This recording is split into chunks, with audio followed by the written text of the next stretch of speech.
Hello students, welcome to our next video of class 7 history chapter 10 18th century political formations. Students, in this video we will discuss about the crisis of the empire and the later Mughals and emergence of new states. Well, let's start.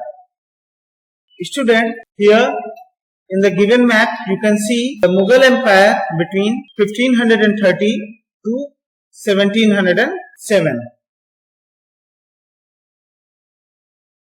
Students, as you know that Aurangzeb was the last powerful Mughal ruler. He died in 1707 and after his death, the Mughal empire began to decline. Students, here in the given table you can see the list of later Mughals.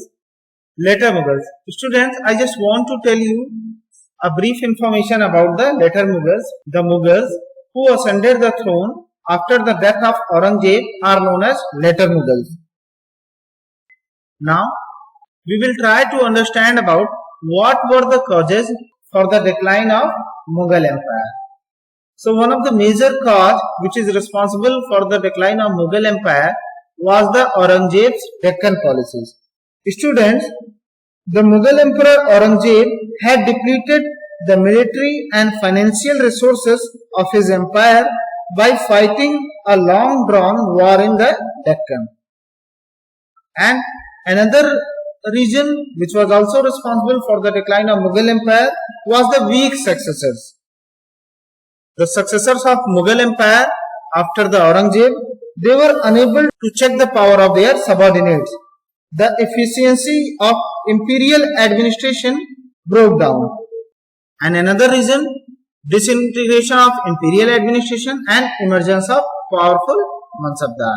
Students, nobles appointed as governors or subadars often controlled the offices of revenue and military administration as well. This gave them extraordinary political, economic and military powers over vast regions of the Mughal empire. So, as the governors consolidated their control over the provinces, the periodic remission of revenue to the capital declined. Another reason was revolt of peasants due to rising tax. Students, peasants and Jamidari rebellions in many parts of the northern and western India added to these problems. These revolts were sometimes caused by the pressures of mounting taxes. At other times, they were attempts by powerful chieftains to consolidate their own positions.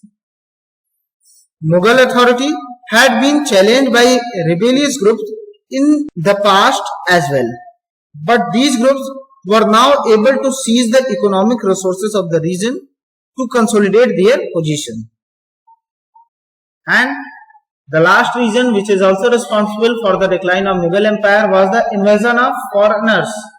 Students, in the midst of this economic and political crisis, the ruler of Iran, Nadir Shah, sacked and plundered the city of Delhi in 1739 and took away immense amounts of wealth. This invasion was followed by a series of plundering raids by the Afghan ruler Ahmad Shah Abdali, who invaded North India 5 times between 1748 and 1761. बच्चों, साम्राज्य पर सब ओर से दबाव तो पड़ ही रहा था। अभिजातों के विभिन्न समूहों की पारस्परिक प्रतिद्वंदिता ने उसे और भी कमजोर बना डाला। ये अभिजात दो बड़े गुटों में बटे हुए थे, ईरानी और तुरानी। काफी समय तक जो लेटर मुगल्स थे, इनमें से एक या दूसरे समूह के हाथों की कठपुतली बने रहे। बेहद अपमानजनक स्थिति तब पैदा हो गई जब दो मुगल बादशाहों फर्रुखसियर और आलमगीर द्वितीय की हत्या हो गई और दो अन्य बादशाहों अहमद शाह और शाह आलम द्वितीय को उनके अभिजातों ने अंधा कर दिया। तो बच्चों, यहाँ पर आपने देखा कि किस प्रकार से एक जो विशाल साम्राज्य जो मुगलों द्वारा स्थापित किया गया था, वह धीरे धीरे जो लेटर मुगल्स थे उनके कार्यकाल में खत्म होना शुरू हो गया। Students, if we talk about the Nadir Shah's attacks on Delhi. बच्चों, नादिर शाह के आक्रमण के परिणाम स्वरूप दिल्ली में जो विध्वंस हुआ उसका वर्णन समकालीन प्रेक्षकों ने किया था। इनमें से एक ने मुगल कोष से जिस तरह धन लूटा गया था उसका वर्णन इस तरह से किया है। 60 लाख रुपए और कई हजार सोने के सिक्के, लगभग 1 करोड़ रुपए के सोने के बर्तन, लगभग 50 करोड़ रुपए के गहने, जवाहरात और अन्य चीजें नादिर शाह अपने साथ ले गया, जिनमें से कुछ तो इतनी बेशकीमती थी कि दुनिया में उनका कोई मुकाबला नहीं कर सकता था, जैसे तख्ते ताउस या मयूर सिंहासन। Now come to the next topic, emergence of new states.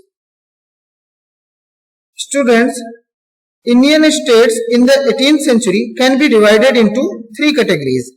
The first is the old Mughal provinces like Awadh, Bengal and Hyderabad, which were powerful and quite independent, did not openly deny the authority of the Mughal emperor. Second, the states of Watan Jagirs enjoyed more independence than the old Mughal provinces. These included Rajput principalities. And third, in this category fall those states which asserted their freedom from Mughal rule after a long struggle. It includes the dominions of the Marathas, Sikhs and Jats. Now let's rewind what we have learned. Aurangzeb was the last powerful Mughal ruler. He died in 1707. The Mughals who ascended the throne after the death of Aurangzeb are known as later Mughals. After Aurangzeb's death, Mughal empire started to decline because of weak and inefficient rulers. States like Hyderabad, Awadh, Bengal and states under the control of Sikhs and Marathas declared independence. Students, now I will ask some questions to you based on today's topic. Your first question is, Aurangzeb died in the year dash, and your options are option A 1700, B 1710, C 1725, D 1707. And your right answer is option D 1707. Your second question is, Nadir Shah was the ruler of dash. And your options are A Iran, B Afghan, C Iraq, D none of these. And your right answer is option A Iran. Your third question is, dash was the last powerful Mughal ruler. And your options are A Akbar, B Jahangir, C Aurangzeb, D none of these. And your right answer is option C Aurangzeb. Your fourth question is, dash was the last Mughal emperor. And your options are A Bahadur Shah Jafar II, B Ibrahim, C Akbar, D Babur. And your right answer is option A Bahadur Shah Jafar II. Now it's time for practice. Students, these are the some of the questions for your homework.